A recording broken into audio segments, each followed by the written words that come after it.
All right, it's time to head out. Let's just throw it in reverse.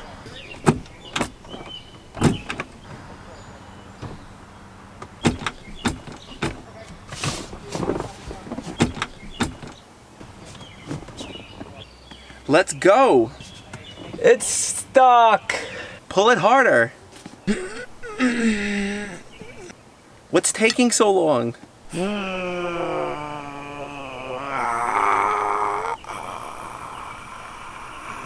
I want to get to the beach. Just pull it back. Ah!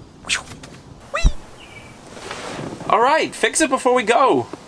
Welcome to the channel, guys. Today we're gonna fix some sticky drive cables. Let's get started.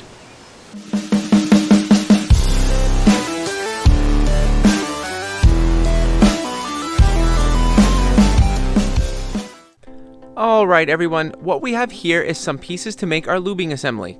Start off with about 3 to 4 feet of 3/8 inch inner diameter reinforced hose. A 3-way ball valve with a 1/4 inch female thread. A 3/8 hose barb to 1/4 inch male thread. And a 1/4 inch NPT tank valve.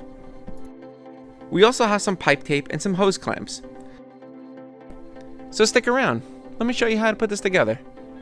Before we start, here's a trick that you can always wrap the tape in the right direction. View your left hand like this. Your thumb will be the direction of the front of the threads. Wrap the tape around the threads following your fingers. Okay, so grab the hose barb and the tape. Make sure it is nice and flat before you start to use it. Wrap it around the threads about 3 times. Repeat this for the threads on the tank valve. To rip the tape, put your thumbs at the break point and pull it apart. Pay attention to where you screw these in. It is very important you put them in the right spots on the ball valve. The hose barb needs to go in the middle spot. The tank valve is going to go on the left side. Use an adjustable wrench to hold the valve and another wrench to tighten the fitting in.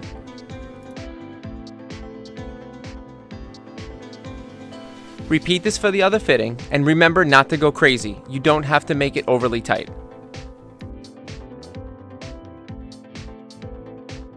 Finally, preload the hose clamp onto the hose. Then, slip the hose over the barb. Take a flathead screwdriver and tighten the hose clamp onto the hose. So basically, here's what we're trying to do. Making sure the lever is in this position, we're going to be pouring the gear oil down into this side. Then, when we rotate the lever, we'll be able to connect the air pump and pressurize the system. We're all done here. Let's go head to the boat. Take a flathead screwdriver and pop off the cover from the side. This will give us access to the 2 cover screws. Using a Phillips head screwdriver, take these 2 screws out. The cover should now just pop off. Grip it and lift it towards the front. Now take a screwdriver and remove the 4 bolts in the corners that are holding down the throttle assembly.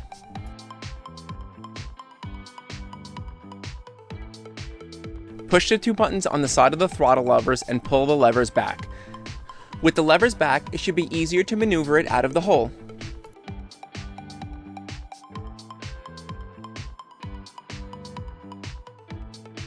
Using a Phillips screwdriver, remove the bolt from this corner. With your hand on the other side to catch the nut, use a Phillips screwdriver to unscrew this bolt. Remember to catch the bolt when it slides out as you rotate it. Once it's over, remove the last bolt on this corner. Now you'll be able to separate the sides, and that will give you access to the 2 last screws here.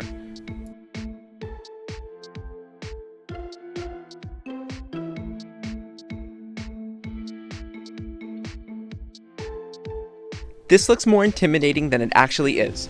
The C-clamp needs to be removed in order to take the cable out. Using your thumb, press your nail against the open part of the C-clamp to prevent it from spinning. Then with needle nose pliers, put a tip on one edge and the other tip on the post. Carefully squeeze the pliers and it'll shift the C-clamp halfway up the post. Now grab the center of the C-clamp and just pull it off. This top cable goes to your throttles in the back by the engines. If you pull it in and out, you can check to make sure that it's still moving smoothly. So before we remove the next C-clamp, it is important to note how many threads are behind this nut. Here is where mine was for reference. We have to make sure that this is set at the same spot when we put it all back together. Go ahead and remove the C-clamp off this post as well. It might take a little wiggling and maneuvering to get it around this control arm. Don't forget to take out this spacer, put it in a safe spot.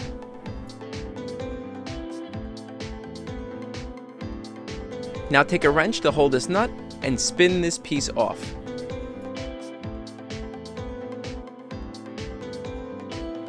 Now this nut will easily spin off by hand.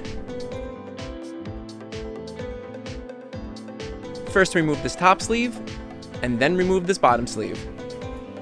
We now have full access to the top of the control cable. Preload 2 hose clamps onto the hose. Slide the hose over the top so that it just gets past this metal part. Slide the clamps down to where the hose is over the metal part. Make sure the hose clamps are opposite of each other. Doing this will ensure there are no gaps when tightening the clamps.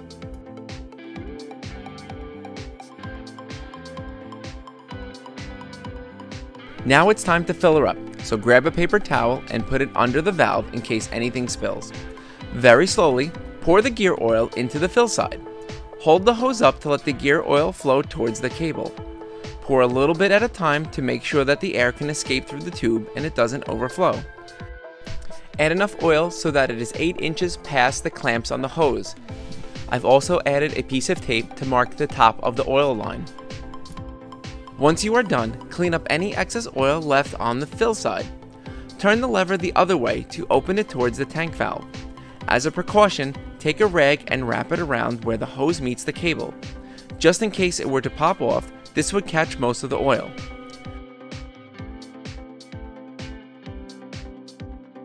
Now connect your air pump, whether it's a bicycle pump or an air compressor, to the tank valve side. Make sure that the 3-way valve is open to the tank valve side. I was able to pressurize the line to about 100 psi without any issues. Now that we've finished setting everything up top, let's come to the jet pumps and finish back here. This is the control cable that connects to the top of the jet pump bucket. Carefully pull back the 2 boots so that the water can escape. Using 2 hands, move the jet pump nozzle up and down. The cable will most likely be very stiff. It's amazing to see how much water is coming out. This is due to the pressure we placed on the other end of the cable. Most of the thinner fluids will exit from here, but the thicker sludge is going to come out from back here.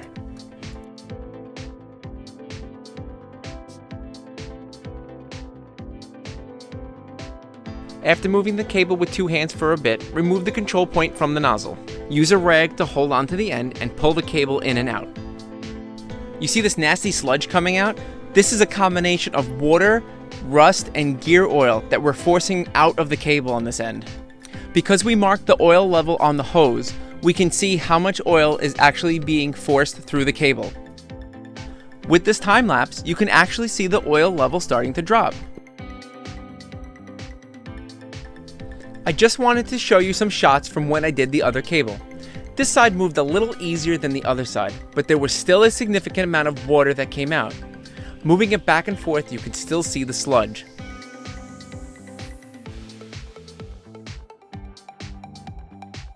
This paper towel shows what it's been coming out. The water has evaporated, and this is a mix of rust and gear lube. This side is just about clear. Now that we're all done, we're going to clean everything up and put everything back together. Take a rag and put it on the fill port of the 3-way valve. Very slowly turn the valve and it will depressurize into the rag. Once the air is out of the hose, disconnect the pump from your tank valve.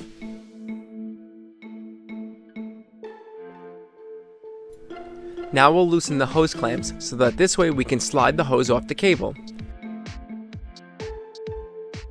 Remember that the hose still has gear oil in it. Keep a rag underneath to catch all the excess oil so it doesn't go everywhere. I'm going to plug the hose with the paper towel so that this way the oil doesn't drip out. I also use a rag to wipe off any oil at the end of the cable. Slide the first boot on firmly and it will lock into this notch.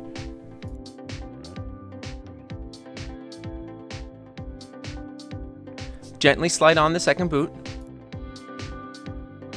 Spin the nut all the way down and then spin on this piece. Make note of how many threads are shown in the middle. Then take the nut and tighten against this piece. When you place this into the box, make sure the groove on the cable lines up with the notch on the body. You may need to move the cable in and out to align it back onto the control post. Don't forget to put the rubber spacer back. Now line up the notch on the throttle cable and slide it into its slot. If you need to, slide the boot down so that it grabs onto its notch. I put a little grease on the post before pressing the cable end back in. Take your C-clamp and line it back up on the post, then use your needle nose pliers to pop it right back into place.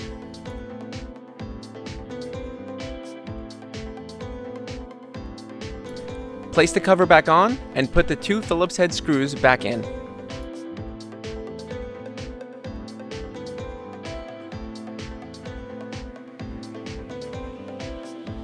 Once you finish both sides, we can put the throttle assembly back together. Place the bolt back in this hole and screw it in. Then take the other bolt and put the nut in from underneath, holding it with your hand, and screw that back in as well. Rotate the entire assembly and replace the last bolt. In case you forget which direction this has to go back in, these are the tensioning screws and they have to face the back.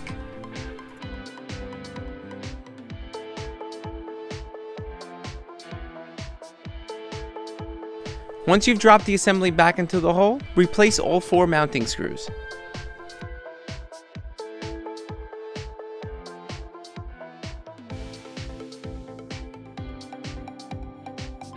We're almost done up here. Now put the cover back on. Put the 2 Phillips head screws back into the housing.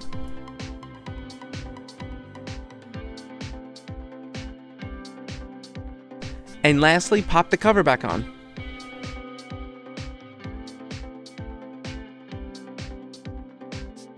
Back at the jet pump side, we want to do as much preventative maintenance as possible. I'm taking marine grease and I'm going to try to pack out the boot to prevent water from intruding back into the cable again.